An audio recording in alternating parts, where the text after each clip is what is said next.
এই পথে কে যায়, কে যায় জানিস না? রাতের অন্ধকারে এই পথে যাওয়া বারণ। কে কে ওই গাছের আড়ালে কে?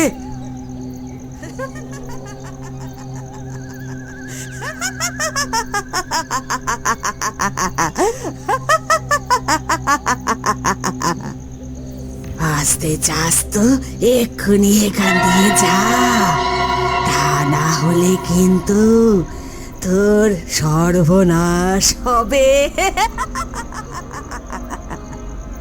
ওরে ওরে বাবা রে!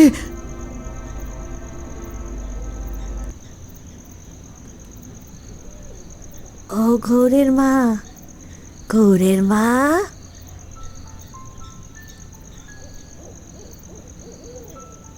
আছো নাকি ঘরে? গো দিদি, এই তো আছি। শুনেছ কিছু? কই না তো, কিছু তো শুনিনি। কি হয়েছে? কাল রাতে ওই ঘটি পাড়ার ওই হারাধন, ওর কাল রাতে গায়ের হাট থেকে ফিরতে একটু দেরি হয়ে গেছিল। তা ফেরার সময় কি অবস্থা গো! সে নাকি মুড়ি মুড়ি করে নিজের প্রাণ বাঁচিয়েছে। কি বলো গো, এমন কি হলো? আরে হ্যাঁ গো, ওই বটতলার রাস্তা দিয়ে ও যখন ফিরছিল তখন নাকি ওই পাগলির সাথে মুখোমুখি হয়েছিল ওর। সে তো কি অবস্থা! নিজের প্রাণ হাতে নিয়ে বাড়ি ফিরেছে গো কোনো রকমে। বাবা, কি বলো গো! তার বলছি, পাগলির উৎপাত দিন দিন বেড়েই চলেছে এই গায়ে। কি হবে কিছুই তো বুঝি না। তোমরা সব সাবধানে থেকো গো, দিনকাল ভালো না। আমি এখন আসি। মধুসুন্দরী দেবী ঘরে চলে গেল। মধুসুন্দরী দেবী তার একমাত্র ছেলেকে নিয়ে এই গোসাইপুরে বাস করে। এইমাত্র পাওয়া খবরটা তাকে বেশ বিচলিতই করলো। আসলে তার ছেলে গায়ের এক চালকলে কাজ করে, তবে মাঝে সাঝে ছেলের ফিরতে বেশ রাত হয়ে যায়। তবে যদি কখনো কোনো রাতে তার ছেলেকে এমন বিপদের সম্মুখীন হতে হয়, তবে তো তার ছেলে কি করবে? এইসব ভেবেই মধুসুন্দরী দেবী বেশ চিন্তিত হলো। এই গোসাইপুর গ্রামটা বেশ শান্ত সুন্দরী ছিল, তবে আজ থেকে কয়েক বছর আগে একটি ঘটনা এই গায়ের শান্ত জীবনযাত্রায় বিঘ্ন ঘটিয়েছে। এই গায়ের লোকেরা মনে করে ওই ভবা পাগলি নাকি অভিশপ্ত। কেউ যদি তার দেখা পায় তবে নাকি তার মৃত্যু নিশ্চিত। আর হলো তাই। দিন দুয়েকের মধ্যেই ওই হারাধনের দেহ পাওয়া গেল গায়ের এক জলায়। গ্রামের লোকেরা কেউ ঠিকভাবে জানেও না যে ওই ভবা পাগলি কোথায় থাকে, কি বা খায়। তাই অন্ধকারের সাথে সাথে গ্রামের মানুষজনও নিজের নিজের বাড়ি ঢুকে যায় এই ভবা পাগলির ভয়ে। তারা মনে করে আজ অবধি যারাই ভবা পাগলিকে দেখেছে তারা রাতের অন্ধকারেই দেখেছে। দিনের বেলা সে কোথায় থাকে কেউ জানে না। তখন সন্ধ্যে 6টা। মধুসুন্দরী দেবী হাতে একটি লণ্ঠন নিয়ে দাঁড়িয়ে। মধুসুন্দরী দেবী তার ছেলে সত্যেনকে সাইকেল চালিয়ে বাড়ি ফিরতে দেখে এগিয়ে এসে বলেন, তুই এসেছিস? এত দেরি করলি কেন বাবা? কখন থেকে তোর অপেক্ষায় দাঁড়িয়ে আছি। মা, আজ হঠাৎ তুমি এরকম বাইরে কেন দাঁড়িয়ে আছো? আমি তো রোজই এই সময়ে চলে আসি। এই গায়ে আবার পাগলির উৎপাত শুরু হয়েছে রে। আজই ওই ছোট কাকিমা খবরটা দিয়ে গেল। ছাড় সেসব কথা, এখন যা বাবা, হাত মুখটা ধুয়ে নে, আমি জল তুলে রেখেছি। সত্যেন হাত মুখ ধুয়ে ঘরে এসে বসে। নে বাবা, এই মুড়ি দুটো খেয়ে নে। আচ্ছা মা, এই ভবা পাগলি কে? তার কথা তো কখনো তেমনভাবে কেউ বলে না।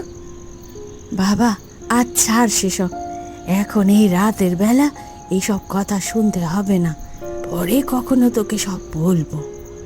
এরপর থেকেই রাতে সবাই একসাথে বাড়ি ফেরে। সবাই মনে করে একসাথে মিলে সবাই ফিরলে হয়তো ওই ভবা পাগলি আর দেখা দেবে না। গোসাইপুরের সাধারণ মানুষের দিন এখন এইভাবেই কাটতে থাকে।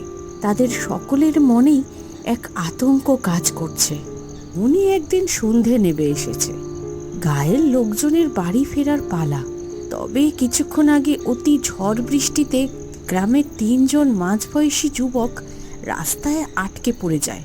ঝড় বৃষ্টি যখন কমলো তখন বেশ খানিকটা রাত নেমে এসেছে। ওদের 3 জনের মধ্যে একজন বলে উঠল, কোনো রিক্সা ঠিক্সা যদি পেতাম, না হয় কোনো রকমে 3 জন চেপে চলে যেতাম। এত রাতে রিক্সা কি আর পাওয়া যাবে? তবে চল সবাই একটু এগিয়ে গিয়ে দেখা যাক। কিছুটা এগোনোর পরও কোনো রিকশার চিহ্ন দেখতে পাওয়া গেল না। দাদা, এবার কি করব গো? এখান থেকে যে অনেকখানি পথ, তারপর গ্রামে যা শুরু হয়েছে। ওসব এখন ভাবিস না, যে করে হোক চল সবাই একসাথে। সবাই একসাথে থাকলে ভয় নেই। হরিশের মুখে এমন কথা বেরোলেও তার মনে কেমন যেন কু ডাকছে। না না, আমাকে ভয় পেলে চলবে না। যে করেই হোক এখান থেকে দ্রুত বাড়ি পৌঁছাতেই হবে। চল সব। তবে পটা, তোর সাথে যে লণ্ঠনটা আছে ওটা হাতে নিয়ে তুই সামনে সামনে থাক। ওরা এগিয়ে চলেছে। রাস্তার আশেপাশে শোনা যাচ্ছে ছি ছি পোকার আওয়াজ। আকাশে চাঁদ নেই, চারপাশটা ঘুটঘুটে অন্ধকার। এমন সময় ধপ করে একটা শব্দ হতেই ওরা সবাই সেদিকে ঘাড় ঘুরিয়ে তাকালো। কিসের যেন একটা শব্দ হলো না? এই তোমরা শুনতে পেয়েছো? হ্যাঁ, কিন্তু কিসের শব্দ সেটা বুঝতে পারছি না তো। হরিশ হাতে হ্যারিকেনটা নিয়ে সেদিকে দেখতেই সেখানে জমাট বাঁধা অন্ধকারটা অদ্ভুতভাবে সরে গেল সেখান থেকে। ও দাদা, ওদিকে আর তাকিও না। আমরা এখনো হাফ রাস্তাও বেরোতে পারিনি। এখানে বেশিক্ষণ দাঁড়িয়ে থাকাটা নিরাপদ না। পুনরায় ওরা আবার হাঁটা শুরু করলো। কিন্তু এতক্ষণ হাঁটার পরেও গ্রামের কোনো আলো তো চোখে পড়ছে না তাদের। তবে কি অন্ধকারে তারা রাস্তা ভুল করলো? এটা কিভাবে সম্ভব? এরই মধ্যে পটা বলল, ও দাদা, এতক্ষণ তো হাঁটছিলাম, তবে গ্রামের সীমানা যে দেখতে পাচ্ছি না। এবার কি করব দাদা? এত চিন্তা করিস না পটা, আমরা তো 3 জন আছি। চল আরেকটু এগিয়ে গিয়ে দেখি। এমন সময় পাশের ঝোপটা থেকে একটা কণ্ঠস্বর ভেসে এলো। কে যায়, কে যায়, দেখি দেখি কে যায়। ওরে বাবা রে, এ তো সেই ভবা পাগলি। এবার কি হবে দাদা? আবারও পাগলিটার আওয়াজ শোনা গেল। এত রাতে তোরা আবার মরতে এসেছিস এখানে? হ্যাঁ, এবার তোদের কে বাঁচাবে? ভবা পাগলির সে কি রক্ত জল করা হাসি যেন এই মুহূর্তে ওদের প্রাণ কেড়ে নেয়। ওরে বাবা রে, এবার আমরা কি করব? ওরা দেখলো বেশ কিছুটা দূরে একটা গাছের আড়ালে দাঁড়িয়ে আছে সেই পাগলিটা। তাকে স্পষ্ট দেখা যাচ্ছে না, শুধু কালো একটা ছায়া লক্ষ্য করলো ওরা। ওদের থেকে বেশ খানিকটা দূরে দাঁড়িয়ে থাকলেও হরিশ বেশ বুঝতে পারলো ওই ভবা পাগলি ওদের দিকেই তাকিয়ে আছে। ওর চোখের দৃষ্টিতে হরিশ অনুভব করলো রাগের বহিঃপ্রকাশ। শোন তোরা, আর এক মুহূর্ত এখানে না। চল তাড়াতাড়ি এই জায়গা আমাদের এক্ষুনি ছাড়তে হবে। ওরা 3 জন সেখান থেকে দ্রুততার সঙ্গে এগিয়ে চলতে থাকে। তবে কিছুক্ষণ হাঁটার পরই হরিশ পেছনে তাকিয়ে দেখে পটা ওদের সঙ্গে নেই। কিরে, পটা কোথায় গেল? ও কি ওখানেই দাঁড়িয়ে রইলো? দাদা, আমি তো তোমার পেছন পেছন হেঁটে যাচ্ছিলাম, আমার পেছনেই তো পটা ছিল, তবে কোথায় গেল ও সেটা তো আমিও বুঝতে পারছি না। সত্যি তো, ছেলেটা গেল কোথায়? হট করে এইভাবে ছেলেটা গায়েব হয়ে গেল কোথায়? ওরা চারপাশটা দেখেও কোথাও পটাকে দেখতে পেল না। সত্য, চল দেখি একটু এগিয়ে গিয়ে দেখি। এইভাবে তো ওকে ফেলে আমরা যেতে পারি না। ওরা কিছুটা এগিয়ে গিয়ে দেখলো একটা গাছের পাশে একটি মানুষের অবয়ব। ওরা সেদিকে গিয়ে দেখতেই ওদের দুজনের বুকের পাঁজরটা যেন কেঁপে উঠল। ওরা দেখলো ওই গাছটায় উল্টো হয়ে ঝুলছে পটার প্রাণহীন দেহ। ওরা পটার দিকে এগোতেই হঠাৎ কোনো শক্তি বলে পটার চোখটা খুলে গেল।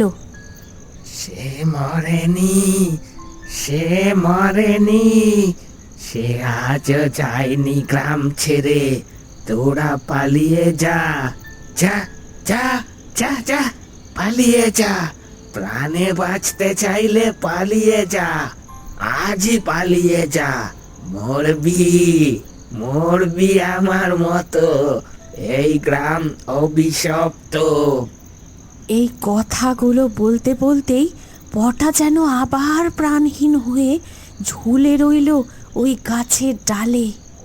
ও বাবা গো, ভূত ভূত! চল চল, সত্য চল। ওরা প্রাণ হাতে নিয়ে সেখান থেকে কোনো রকমে ছুটে পালালো। পরদিন সকালে হরিশ আর সত্যর মুখ থেকে সব শুনে গ্রামের মানুষের মধ্যে একটা আতঙ্কের সৃষ্টি হয়। সবার মনে একটাই চিন্তা, তাদের প্রাণটা কিভাবে বাঁচবে, তারা কিভাবে নিজেদের জীবনটাকে বাঁচাবে। পরদিন ঠিক সেই জায়গা থেকেই পটার নিথর দেহ সবাই উদ্ধার করলো। এই খবরটা মধুসুন্দরী দেবীর কানেও গেছে। মধুসুন্দরী দেবী তখন ভাত রান্নাতে ব্যস্ত। এমন সময় সত্যেন সেখানে গিয়ে তার মাকে বলে, মা, কালকের ঘটনা শুনেছ? হ্যাঁ বাবা, শুনেছি। মা, আজ তোমায় বলতেই হবে, ওই ভবা পাগলি কে, আর কেনই বা তার এমন পরিণতি হলো। আজ থেকে 10 বছর আগে এই গায়ে ভবানী আর তার মেয়ে শ্যামা থাকতো। ভবানী খেতে টুকটাক কাজ করে মেয়েকে নিয়ে কোনো রকমে দিন চালাতো। শ্যামার বাবা ছিল না, তাই ভবানী মেয়েকে লালন পালন করে বড় করছিল। সে কাজকর্ম করে দুবেলা কোনো রকমে মেয়েকে নিয়ে খেয়ে পড়ে দিন চালাতো। ওদের মামের দিন এইভাবেই কাটছিল বেশ। ভবানীর দুঃসম্পর্কে এক কাকা ছিল, তার সাহায্যে ভবানী তার মেয়েকে কোনো রকমে বিয়ে দিল এই গায়ের ওই খগেন রায়ের ছেলের সাথে।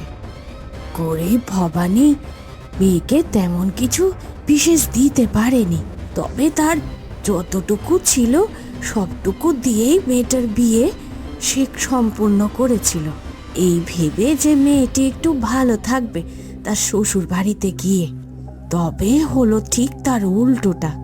বিয়ের পর মেয়েটাকে ও শ্বশুর বাড়ির লোকেরা খুব কষ্ট দিয়েছিল রে। দিবা নিশি মেয়েটাকে দিয়ে কি যে অপরিসীম খাটাতো সে আর বলার না। মেয়েটার জীবনটা বিয়ের কয়েকটা দিনের মধ্যেই দুর্বিষহ হয়ে ওঠে। মেয়েটাকে দুবেলা দুমুঠো ভালো করে যাওয়া ভবানীও মেনে নিতে পারেনি।